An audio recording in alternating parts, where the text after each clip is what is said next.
ਜਿਹੜੀ ਜਗ੍ਹਾ ਅਸੀਂ ਇਸ ਟਾਈਮ ਬੈਠੇ ਆ ਇਹ ਸਾਡੇ ਜਿਹੜੇ ਮੇਜ਼ਬਾਨ ਨੇ ਜਿਨ੍ਹਾਂ ਦੇ ਅਸੀਂ ਮਹਿਮਾਨ ਬਣੇ ਆ ਇਹਨਾਂ ਦਾ ਨਾਂ ਕੀ ਹੈ? ਮੇਵਾ ਰਾਮ। ਕੀ ਨਾਂ? ਮੇਵਾ ਰਾਮ। ਮੇਵਾ ਰਾਮ। ਮੇਵਾ ਰਾਮ। ਤੁਸੀਂ ਮੁਸਲਮ? ਨਹੀਂ, ਗੈਰ ਮੁਸਲਮ। ਗੈਰ ਮੁਸਲਮ। ਹਿੰਦੂ ਧਰਮ ਨਾਲ ਤਾਲੁਕ ਤੁਹਾਡਾ? ਹਿੰਦੂ ਧਰਮ। ਅੱਛਾ ਅੱਛਾ ਅੱਛਾ। ਇੱਥੇ ਤੁਹਾਡੇ ਫਿਰ ਕਰੀਬ ਮੰਦਿਰ ਵੀ ਹੋਏਗਾ? ਹਾਂ, ਮੰਦਿਰ ਹੈ। ਹਾਂ, ਇਬਾਦਤ ਉੱਥੇ ਤੁਸੀਂ ਕਰਦੇ? ਹਾਂ, ਠੀਕ। ਇਹ ਵੀ ਮੰਦਿਰ ਜਗ੍ਹਾ ਹੈ, ਮੈਖਾਨ ਹੈ, ਯਾਨੀ ਕਿ ਜਿਵੇਂ ਕਿ ਗੁਰਦੁਆਰਾ ਹੈ ਸਾਡਾ। ਅੱਛਾ ਅੱਛਾ ਅੱਛਾ ਅੱਛਾ। ਇਹ ਸਾਡੇ ਮੁਰਸ਼ਿਦ ਹਨ, ਹਾਂ। ਸੂਫੀ ਨੇ, ਮੁਸਲਮਾਨ ਨੇ। ਅੱਛਾ ਅੱਛਾ। ਤੁਸੀਂ ਹਿੰਦੂ? ਅਸੀਂ ਹੁੰਦੇ ਹਿੰਦੂ। ਤੇ ਉਹ ਤੁਹਾਡੇ ਮੁਰਸ਼ਦ ਜਿਹੜੇ ਨੇ ਉਹ ਮੁਸਲਮਾਨ? ਇਹ ਕਿਹੜੀ ਜਗ੍ਹਾ ਦੇ ਨੇ? ਇਹ ਕੰਡੀ ਸ਼ਰੀਫ ਦੇ ਨੇ। ਕਿਹੜੀ ਦਰਬਾਰ, ਕਿਹੜੀ ਜਗ੍ਹਾ ਇਹਨਾਂ ਦਾ? ਕੰਡੀ ਸ਼ਰੀਫ ਸੱਖਰ ਹੈ। ਸੱਖਰ ਹੈ ਚ। ਹਜ਼ਰਤ ਸੂਫੀ ਰੋਲ ਫਕੀਰ ਵਾਲੇ।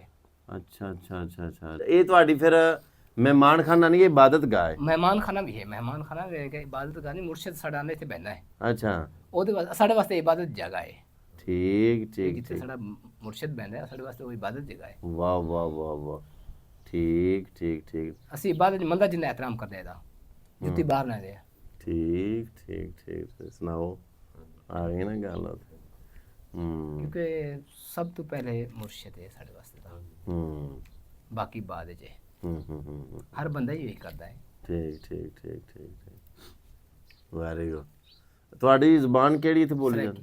ਸਰਾਇਕੀ ਬੋਲੋ। ਹਾਂ, ਸਰਾਇਕੀ ਆਪਸ ਕਿਹੜਾ ਹੋਰ ਅਲੇ ਬੈਠੇ ਸਰਾਇਕੀ ਯਾਦ ਹੈ।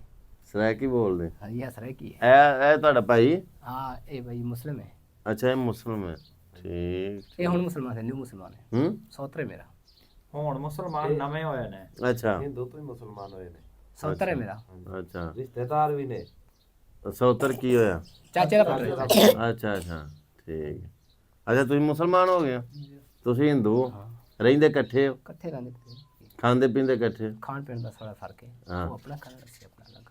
ਠੀਕ ਹੈ, ਠੀਕ ਠੀਕ। ਹੁਣ ਇੱਕ ਦੂਜੇ ਦੇ ਘਰੋਂ ਖਾ ਲੈਂਦੇ ਹੋ ਕਿ ਨਹੀਂ? ਹਾਂ, ਖਾ ਲੈਂਦੇ। ਨਹੀਂ, ਉਹ ਸਾਡੇ ਕੋਲ ਨਹੀਂ ਖਾਂਦੇ, ਅਸੀਂ ਉਹਨਾਂ ਦੇ ਘਰੋਂ ਖਾ ਲੈਂਦੇ ਹਾਂ। ਅੱਛਾ ਅੱਛਾ। ਠੀਕ ਹੈ। ਤੁਸੀਂ ਹਿੰਦੂ ਹੋ, ਤੁਸੀਂ ਖਾ ਲੈਂਦੇ ਹੋ, ਉਹ ਨਹੀਂ ਤੁਹਾਡੇ ਵੱਲੋਂ ਖਾਂਦੇ। ਠੀਕ ਠੀਕ ਠੀਕ। ਲੇਕਿਨ ਤੁਸੀਂ ਆਪਸ ਦੇ ਵਿੱਚ ਦੂਰ ਦੂਰ ਨਹੀਂ ਹੋਏ? ਨਹੀਂ, ਦੂਰ ਮਜ਼ਹਬ ਤੁਹਾਡਾ ਅਲੱਗ ਅਲੱਗ ਹੋ ਗਿਆ, ਲੇਕਿਨ ਇੱਕ ਦੂਜੇ ਨਾਲ ਖੂਨ ਇੱਕ ਨਾ ਰੋਲਾ ਤਾਂ ਇਹ ਹੈ ਨਾ। ਖੂਨ ਇੱਕ ਟੇ ਜਾਂਦੇ ਨਾ। Very good very good very good, ਬਹੁਤ ਅੱਛਾ। ਸੋ ਵੇਖੋ ਜੀ, ਇੱਕ ਹਿੰਦੂ ਇੱਕ ਮੁਸਲਮਾਨ, ਇਹ ਵੀ ਪਹਿਲਾਂ ਹਿੰਦੂ ਸਨ ਲੇਕਿਨ ਹੁਣ ਅਲਹਮਦੁਲਿਲਾ ਇਹ ਮੁਸਲਮਾਨ ਨੇ। ਤੁਹਾਡਾ ਨਾਂ ਕੀ ਪੂਰਾ? ਅਬਦੁਰ ਰਹਿਮਾਨ ਇਹਨਾਂ ਨੇ ਨਾਂ ਰੱਖਿਆ ਮੁਸਲਮਾਨ ਹੋ ਕੇ। ਸੋ ਇਹਨਾਂ ਦੇ ਇਹ ਚਾਚੇ ਦਾ ਪੁੱਤਰ। ਸੋ ਇਹ ਇਕੱਠੇ ਰਹਿੰਦੇ ਨੇ ਪਏ, ਬਕੌਲ ਇਹਨਾਂ ਦੇ ਇਹ ਇਕੱਠੇ ਰਹਿੰਦੇ ਨੇ ਪਏ। ਪਹਿਲਾਂ ਇਹ ਵੀ ਹਿੰਦੂ ਸਨ, ਫਿਰ ਇਹ ਮੁਸਲਮਾਨ ਹੋ ਗਏ, ਲੇਕਿਨ ਹੁਣ ਮਜ਼ਹਬ ਚੇਂਜ ਹੋ ਗਿਆ। ਫਿਰ ਵੀ ਆਪਸ ਦੇ ਵਿੱਚ ਲੜਦੇ ਨਹੀਂ, ਝਗੜਦੇ ਨਹੀਂ, ਇੱਕ ਦੂਜੇ ਨੂੰ ਬੁਰਾ ਭਲਾ ਨਹੀਂ ਕਹਿੰਦੇ।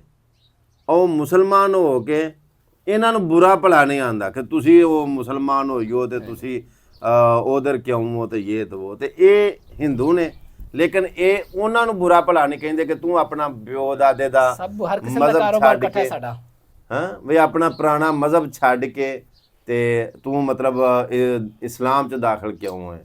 ਜਿਹੜੀ ਜਗ੍ਹਾ ਅਸੀਂ ਇਸ ਟਾਈਮ ਬੈਠੇ ਹਾਂ, ਚੋਲਸਤਾਨ ਰੋਹੀ ਦੇ ਵਿੱਚ ਬੈਠੇ ਹਾਂ, ਇਹ ਜਿਹੜੀ ਜਗ੍ਹਾ ਤੁਹਾਨੂੰ ਨਜ਼ਰ ਆਉਂਦੀ ਹੈ ਪਈ, ਇਹ ਬੈਠਕ ਵੀ ਇਹਨਾਂ ਦੀ, ਮਹਿਮਾਨ ਖਾਨਾ ਵੀ ਇਹਨਾਂ ਦਾ, ਔਰ ਇਹ ਘੋਪਾ ਜਿਹਨੂੰ ਮਤਲਬ ਅਸੀਂ ਅੱਜ ਬੜੇ ਅੱਛੇ ਤਰੀਕੇ ਨਾਲ ਤੁਹਾਡੇ ਸਾਹਮਣੇ ਪ੍ਰਮੋਟ ਕਰ ਰਹੇ ਹਾਂ। ਬਾਹਰ ਅੱਗ ਵਸਦੀ ਹੈ ਪਈ, ਬਾਹਰ ਤਪਸ਼ ਤੇ ਅਖੀਰ ਮਤਲਬ ਲੋ ਚੱਲਦੀ ਹੈ ਪਈ, ਕਿਉਂਕਿ ਰੋਹੀ ਹੈ, ਚੋਲਸਤਾਨ ਹੈ, ਲੇਕਿਨ ਅੰਦਰ ਇੰਜ ਜਿਵੇਂ ਏਸੀ ਲੱਗਾ। ਉਹਦੀ ਵਜ੍ਹਾ ਇਹ ਬਾਰੀਆਂ ਤੁਸੀਂ ਵੇਖਦੇ ਹੋ ਪਏ, ਇਹ ਖਿੜਕੀਆਂ ਵਹਾਓ ਨਾ, ਕਿ ਮਤਲਬ ਇਹ ਫਿਰ ਦੂਸਰੀ ਸਾਈਡ ਦੇ ਉੱਤੇ, ਫਿਰ ਇਹ ਸਾਡੀ ਬੈਕ ਸਾਈਡ ਦੇ ਉੱਤੇ, ਫਿਰ ਇਸ ਤਰ੍ਹਾਂ ਮਤਲਬ ਚੌਵਾਂ ਪਾਸਿਆਂ ਤੋਂ ਵਾਕ ਕਰਾਸ ਹੁੰਦੀ ਹੈ ਪਈ। ਸੋ ਮਹਿਸੂਸ ਹੀ ਨਹੀਂ ਹੁੰਦਾ ਪਿਆ ਕਿ ਬਾਹਰ ਏਡੀ ਤਪਸ਼ ਤੇ ਏਡੀ ਲੋ ਚੱਲਦੀ ਹੈ ਪਈ।